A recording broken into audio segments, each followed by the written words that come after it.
started writing when I was very young.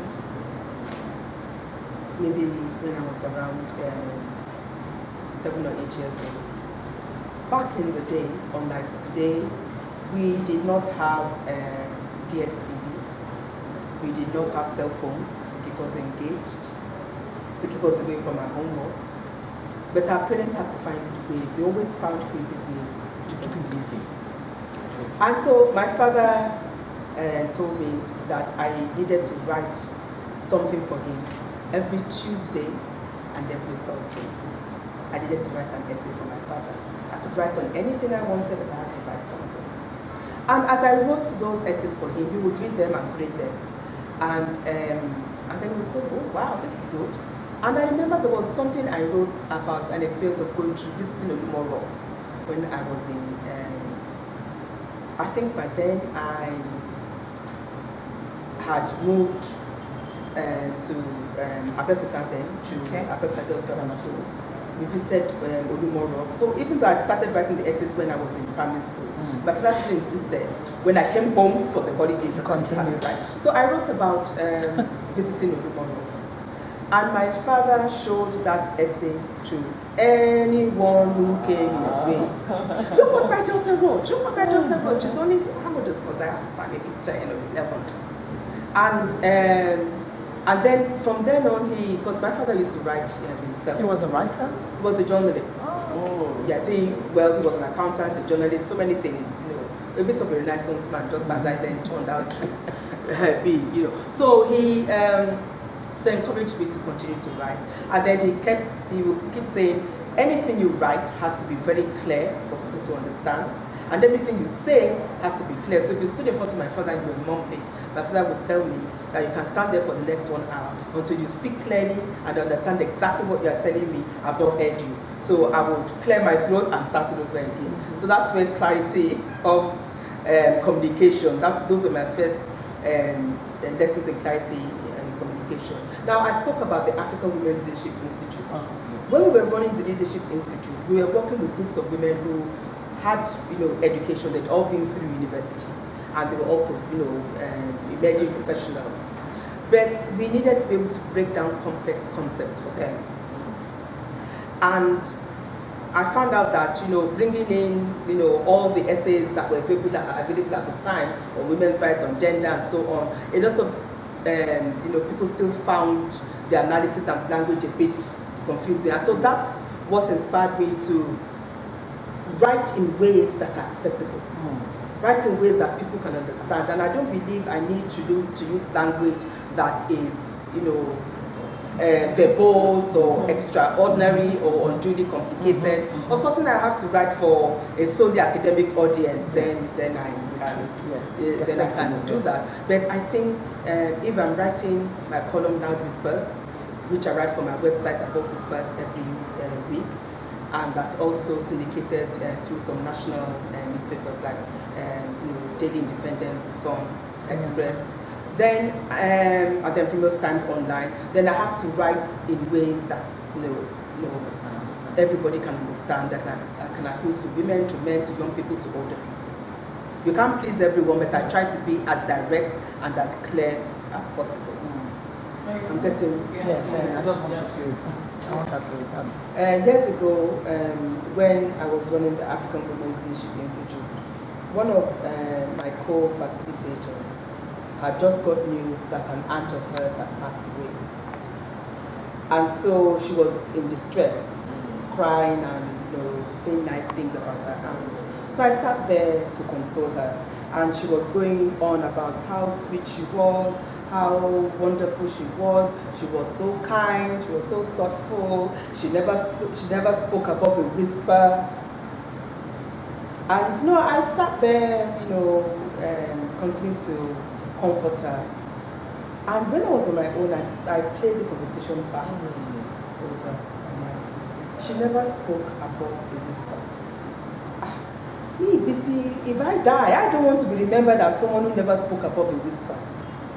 And I understood the context within which she had said it, because in the part of, in the community she comes from, in that part of the continent, women really are not encouraged to have a voice.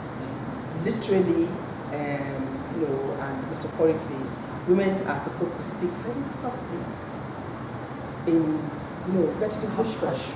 First, you're not supposed to hear a woman's voice being loud, because if you're loud, it means you are domineering and aggressive and definitely, antisocial. And of course, if a woman spends all her life whispering right from when she's a girl, what implications does that have for her ability to have a voice in the community and so on? And so I took away something profound from that experience. I'm not going to go through life, whispering. Okay. And so when I was thinking about the title for my autobiography, Speaking Above the Whisper, in 2013, which I wrote so that I could get it out in time for my 50th birthday back then, I decided to go with Speaking Above the Whisper. But because concepts such as voice and space have always been important to me as an activist, I like to stick with the brand, with the imagery. Mm-hmm. And so I named my autobiography Speaking Above the Whisper. Okay. And then I had this book of essays that I had written over the years as lectures, as monographs, poetry, and so on. The recent revelations that Mrs. Busola Dakuno shared about her experience of when she was basically 18, when she was 17. And 20 years later, she is narrating the experience, and some people were asking why she's talking about it now. And my take on it was, well, people should be able to share their stories whenever they want to. And we should stop silencing women, and we should stop encouraging the culture of silence, because so many women have literally died because they have not been able to share what happened to them. And then, I then shared the experience of what happened to me as a child when I went up to my mother and told her that I suspected one of our cousins in the house of attempting to abuse me. Now, my mother listened to me and sent him away, and he was not seen again. If I had not raised, if my mother had not taken action, I probably wouldn't have been able to raise the alarm if something had happened to me. And I also shared another experience of going to learn how to swim with one of our young neighbors next door. When I took my father wanted to learn how to swim, he called this young man next door who always used to run errands around the house. He used to call him offline to teach me how to swim. So he took me and my aunt to Airport Hotel Ikeja, to the swimming pool there, to teach us how to swim. My first swimming lesson with this young man was my last. Because when I was in the water and he was teaching me how to kick my feet under the water, he started touching me inappropriately. And when I asked him, why are you doing that? He said, "She made the cat I play with you." And so the next day when he came round to say, "Okay, do you want to go?" I said no. And I did not tell my parents what happened. I have written and spoken consistently about the vulnerability of women and children in religious settings. And this is an issue that is not unique to Nigeria. Absolutely. For those who are old enough to remember, and if they've never heard of it, they are free to go and Google what happened in Jamestown with in Guyana, the case of Jim Jones, and how he led a whole group of people, hundreds of people, to commit suicide because he was taking them to a hard place. And then they all committed suicide and died. The same thing happened in Uganda sometime in the 1990s. So it's nothing that is new, and I'm sure the church itself, the Christian church, whether it's the Orthodox churches or the Pentecostals, are not happy with what is going on now. Almost every day when you open the newspapers, there's a pastor this or pastor that or imam this who has been caught defiling a minor, or they've taken advantage of some woman. If it's not sexual exploitation, it's lying to them, saying they've seen all these visions and that visions, and before the woman knows what is happening, she has parted with all her life savings.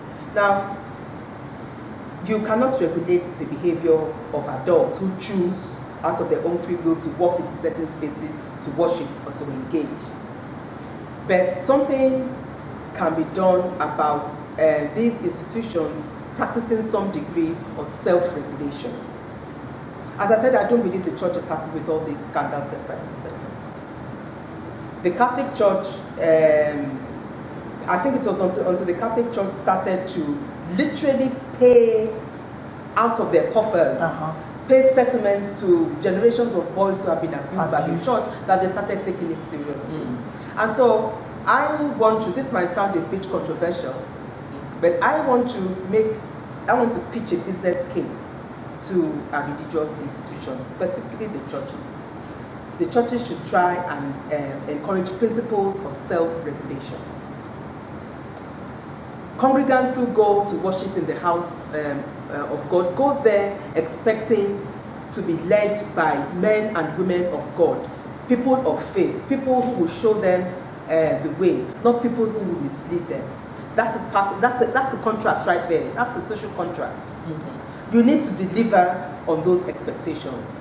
Now, issue comes, so the person who she entrusts that to in the church, it's something it's very holy, it's sacred. And God, who ordained these men and women of God, knew that they ought to take these responsibilities seriously. Now we know that a lot of people call themselves, it wasn't God who called them. That's part of the problem that we have. So the churches need to the religious institutions need to practice self-regulation. Who qualifies to be a pastor? What background checks are done? When people are pastors, do they combine that with the other means of livelihood? Or it is only going around seeing visions of people and sending people up and down mountains, that's how you make your livelihood?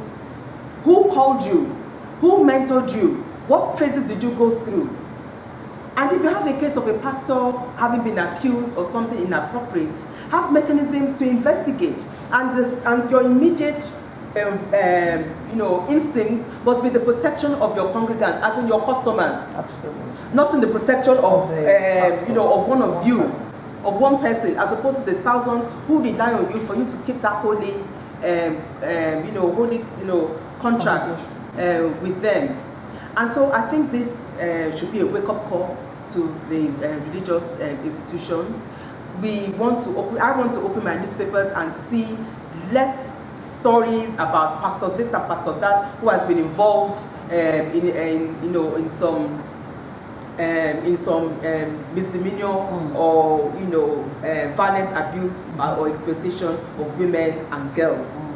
And hopefully with this case that we have seen, maybe people will now be more committed to being more Christian, being more godlike, because some of the behavior that we see from people who claim to be Christians, for people who claim to be children of God, the things that they say, the things that they do, oh my goodness, if Jesus should come today.